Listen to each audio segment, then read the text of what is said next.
Okay. So para may idea kayo, actually dito nyo makikita lahat to ng airlines na hindi nyo po pa nasasakayan possibly. So this is more than 100 airline partners po. That is domestic and international. Okay, so parang ganito lang po kasimple. Sa mga nagbo-booking na po online, wala naman po masyadong pinagbago. So makikita lang yan, ang pagkakaiba lang dyan, yung format, yung logo, okay? Yung color scheme magkaiba pero most likely kung ano yung details na nagbo-book ka usually sa online, pareho lang po commonly, no? So doon sa mga nagbo-booking pareho lang madali. At sa mga hindi pa naman po nagbo-book, don't worry. Kasi i-guide po kayo ng company, may mga technical training pa po kayo na dadaanan kung para magamit at mag-guide po kayo kung paano natin gagamitin yung platform natin. So very basic lang naman po yan. Ang ganito po ang scenario niyan eh. Kung makapag-book po kayo ng isang beses, dalawang beses, yung third and succeeding madali na kasi hindi naman po natin babaguhin yung procedure. So ang kailangan lang magkaroon tayo ng information paano yung basic knowledge ng pagbubuk, ano yung details na kailangan, etc. Okay, so from here, ito po yung makikita nyong excuse me, yung dashboard. So from origin kung saan ang galing, destination saan nagpunta, uh, date ng alis and return. So example, parang ganito po, meron pong calendar price pa, no? Ito po yung isa sa advantage for the domestic.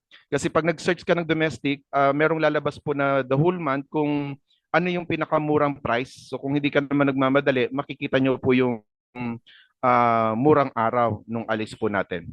Ayan, so ganun siya. So that is one of the advantages po ng platform.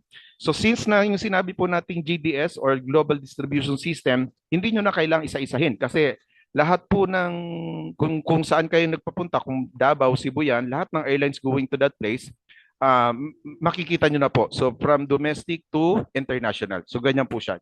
Ganyan na ganyan po yung design or dashboard na makikita nyo sa loob ng ano nyo. So yung mga presyong nakikita nyo po dyan, kung minodify nyo yung markup ninyo, included po yun. So ibig sabihin, before ka nag-search, kunyari, ang client mo katabi mo, o kaya in-email mo online, once na in-update mo yung markup ninyo, automatic po yan, magbabago lahat ng presyong makikita po natin dyan sa loob ng dashboard nyo. Ayan. So dito yung send biz pair, pag clinic mo yung send biz pair, lalagay mo lang yung email address, marireceive na po nung client po natin yan. Yung price naman, yung sinasabi natin na no hidden charges, included na po yan lahat. Ayan, yung magre-reflect na presyo. Ayan, so yan po siya. Ito yung mga specification, yung tax fee, total cost, etc. So yung 1,367, example lang po yan. So yun yung total amount. But basically, kapag sa mga hindi pa po nagbubook, yung mga basic na information lang naman kailangan dito. Yung name, birthday, di ba, email address, okay, cellphone number. So ganun lang po siya. And nationality. And in advance, no, pag magbubook po kayo ng mga ticket na ganito, we strongly suggest na bago kayo magbook, dapat hawak nyo po or humingi po kayo ng government valid ID para hindi po kayo magkamali ng pag-input. Kasi may mga certain charges po yan kapag ka nagkamali kayong name o ipapa-change name natin o yung mga any adjustment doon sa pagkakamali po ng booking natin. Anyway, sa mga technical training na lang po natin ipapakita po yan. Okay. So this time, paano tayo kikita? Ito po yung sa loob ng dashboard na makikita nyo na sinabi ko kanina. Dito sa left part, meron po kayong sariling ganito. So pwede kayong maglagay ng company name, address, mobile number, email address, i-attach nyo yung logo nyo. We are talking for the yung dealer po na magsa-subscribe. So ibig sabihin kayo mismo as dealer, pwede nyong i-personalize yan. So yan yung isa sa napakaganda po. So paglabas ng ticket, information ninyo ang nakalagay doon so that for the next time na magbubook yung client ninyo, hindi sa company diretso, kundi sa inyo kasi yung details ninyo ang nakalagay doon sa ticket or acknowledgement receipt. For the domestic or international, including yung hotel, dyan po kayo maglalagay. Makikita nyo rin po yan sa loob ng dashboard nyo. Pwede nyo pong palitan anytime yan. Okay? So paano po tayo kikita diyan? Ganito po yung sistema. Example, nung nag-search po kayo ng ticket, ang nakita nyong price is 2.5. Okay. So yung given price po ng company ni Loadmana is 2.5. Kung nag-mark up po kayo ng 500, ilalagay nyo lang po ng 500 dito sa domestic or international. Pag in-update nyo po yan, automatic po yan magiging 3,000 yung ticket. So paano yung sistema? Example, may client po kayo, okay, nag-book ng ticket. So ibig sabihin, babayaran ka ng 3,000. Pero sa 3,000 na yan, actually, ang mababawas lang sa wallet po ninyo is only 2,500. kasi markup nyo po yung 500. Kumbaga, nagiging outright yung income. Di ba? Parang loading lang din. Kung magkano yung discount mo, yung rebates na bumabalik. But for the ticketing, nagiging outright. So ngayon, kung ang ticket na given sa inyo ng company is a 2.5, ang required lang sa inyo na maging pondo nyo is 2.5 din. So kung nag-markup kayo ng 500, lalabas sa ticket price niyo is 3,000. So, pero ang babayaran sa inyo ng client niyo is 3,000 pero ang nabawas sa wallet niyo is only 2,500. Okay? So ganun po yung process. So kung binago nyo po yan, anytime pwede nyo naman po siyang baguhin. Alright. Next is mga hotel. Sa hotel naman po, ang parang nagbubook lang din po kayo ng ticket. Only that, ang pagkakaiba po dito, pag nag-search po kayo ng hotel, by city siya, hindi siya by name. Kunyari, nag-search kayo ng Cebu. So lahat ng hotel sa Cebu, makikita ninyo. Nag-search kayo sa Singapore, lahat ng hotel sa Singapore, makikita po natin. So ganun siya. So pagka-clinic nyo, may mga specification yon kung anong klaseng ano yung rooms na napipili natin. So ano yung mga inclusion, time in, time out, kung may breakfast or whatsoever. So yung details makikita po natin doon pagka-clinic po natin. Okay, yung traditional na setup po nito, sa mga hindi po walang idea, pag magtatayo po kayo ng mga traveling tours business, traditionally speaking, hindi po bababa ng kalahating milyon yung pupuhunanin natin or to 1.5 pa.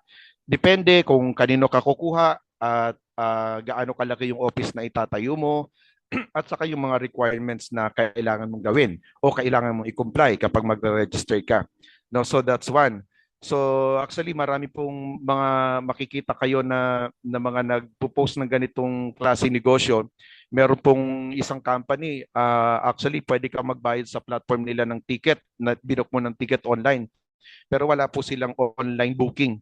But they're selling the franchise or the platform for 500,000. Ang ibibigay lang po sa inyo is a printer at saka computer for 500,000. So ibig sabihin ganun kalaki yung ilalabas mo. Pero yun lang yung balik sa atin, no? So traditionally ganun po talaga yung setup. So kaya lang nung nag-uusap-usap po nito at saka actually napaka swerte po natin kasi nung initial na talk namin at pag-uusap ni Sir Bong, napakababa lang po yung ni-require niya na halos parang na ibigay na lang halos para magamit po natin, no? Kasi for long term naman po yung purpose ng negosyong ito. So kung i-compare natin actually, ito yung mga requirements. Para magkaroon ka ng ganitong klaseng platform, well, basic, number one, be a dealer member of Loadmana. And that is only 4,998. To become a member of Loadmana. Ibig sabihin, hindi ka pwede mag-subscribe nito kung hindi po tayo registered dealer ni Loadmana.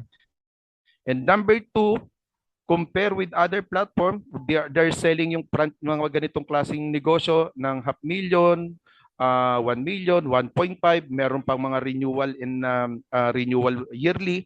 So dito, kay Loadmana, this is only 5,000 pesos subscription fee.